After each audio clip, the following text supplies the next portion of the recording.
Hey, this is Evan Marquette, dating coach for smart, strong, successful women, your personal trainer for love. Today I'm going to teach you how to criticize your boyfriend, but leave him feeling good, which is quite an incredible skill set when you stop and think about that. Nobody wants to be criticized, especially men, right? Don't tell me what to do. You're not the boss of me. Guys are really, really sensitive about being told what they're doing wrong. So there's an art and a science to doing this. I want to teach it to you, and it's stuff I've learned from some other folks along the way, so I don't want to take full credit for it. First, I want to give you a definition, and this is one of my clients taught me this. It's called the compliment sandwich. Right? I'm not sure if you've ever heard of it. Maybe you've employed it, maybe you employ it naturally, but a compliment sandwich is essentially saying something nice, saying something critical, and saying something nice. The compliments make a sandwich for the criticism, so the criticism goes down easier. It's the proverbial spoonful of sugar that helps the medicine go down. So in business, people do this all the time. Right? Here's the example I use. Hey, Janine, come into my office. Please sit down. Janine, I'm so excited to be working with you. Nancy says that you've been an invaluable team member, that you have an incredible work ethic, that you're so wonderfully creative. This is my first chance to work closely with you. I just wanted to let you know how excited I am to have you on our team. Right? First compliment. Right?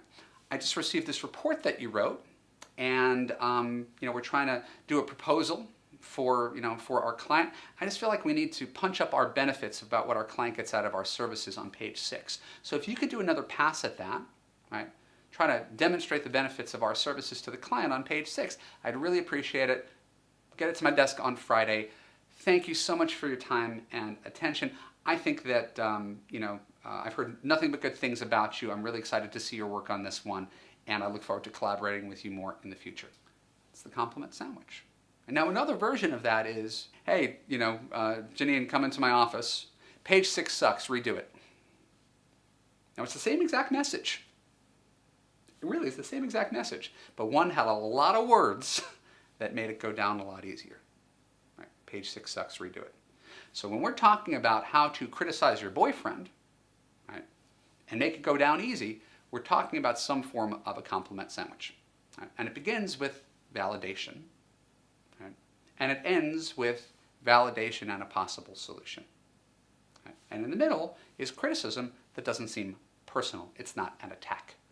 Right? You get those 3 elements, you can do this, and you could have relationship discussions with your boyfriend that don't turn into attacks and they don't turn into fights. Right? So, an example. Your boyfriend stayed out until 1 in the morning the other night. You don't like going to sleep when he's not next to you in bed. You worry about him, etc. So you felt anxious, and he came home late. Right? In the past, you would have attacked him. Right? You jerk, how dare you? That's so insensitive. I can't relax when you're not home. I worry about you drinking and driving, and I don't trust your friends, and it becomes like a whole thing. That's the normal version of how you do it. Right? Here's the compliment sandwich version of that same thing.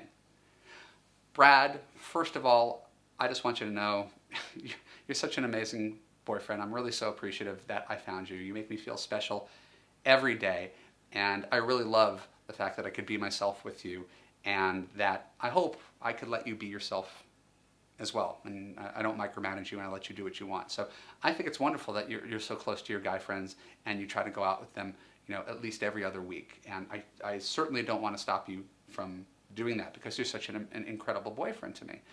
All right, there's the compliment. Now is the criticism. Right? However, right, the other night, when you were out until 1 in the morning, and I was nervous sitting at home wondering whether you died in a car accident, that's not your fault. That's my temperament. I get a little nervous, and I own that. Right? But I don't want to be the meddling girlfriend. I don't want to put a curfew on you, and I don't want to text you a million times. Right? So what you're doing, you're entitled to go out with your friends, and you're entitled to stay out late. I'm not trying to take that away from you. But please understand that when you do that, and I don't know where you are, and I don't know when you're coming home, it makes me feel nervous. And I know you don't want to make me feel nervous. So you're spinning it as, this is inadvertent. Right? You're not trying to hurt me. You're a good guy. Right? But your action inadvertently has this reaction. And here's how it makes me feel. Not you are A, but you do this, and it makes me feel bad. And a good boyfriend doesn't want to make you feel bad. By definition, your boyfriend doesn't want to make you feel bad. So you stay out really late. I get really nervous. I know you don't mean to do it to me. Then you propose a solution. So the next time you're going to be out with your friends, Let me know if you're going to be out past midnight. Send me a text or give me a call. And then let me know when you're leaving so I have an approximate time to know when to expect you home. So I'm not sitting there waiting and I don't feel like I have to chase you down. Right. Is that reasonable? Is that something you can do for me so I don't flip out anymore? And he's going to say, yeah, I'm sorry. I don't mean to do that with you. I totally understand where you're coming from. And because you proposed it in a reasonable way, you didn't attack him, you complimented him, you gave him a tangible solution that he could reasonably buy into. Right. And it shouldn't cause a fight and it shouldn't cause drama because you didn't say you're a selfish jerk for staying out late with your friends. You just said, when you do this, here's how it makes me feel. Here's a reasonable solution. I love you. Notice how the compliment sandwich makes the criticism go down really, really easy.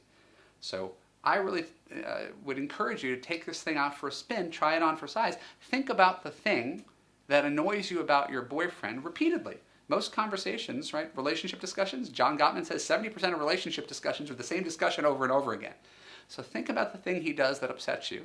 Right? And when the time and the context is right, try out the compliment sandwich. Right? Give him a tangible solution. Don't make him wrong.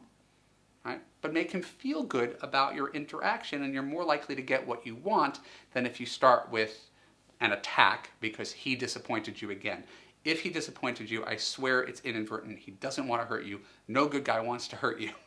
All right? So the way to connect with him is to let him know how you feel without making him wrong and sandwiching a compliment around both ends of it. Give it a shot. Let me know how it goes in the comment section below. No better place, or go to my website, go to my blog. Tell me whether the compliment sandwich works for you. My name is Evan Mark Katz. Thank you for watching this video. If you liked it, if you think you could help a friend, share it with a friend.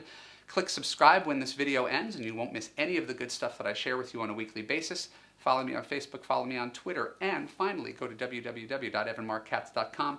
Give me your name and email address and I will send you free dating and relationship advice that helps you understand men and find love.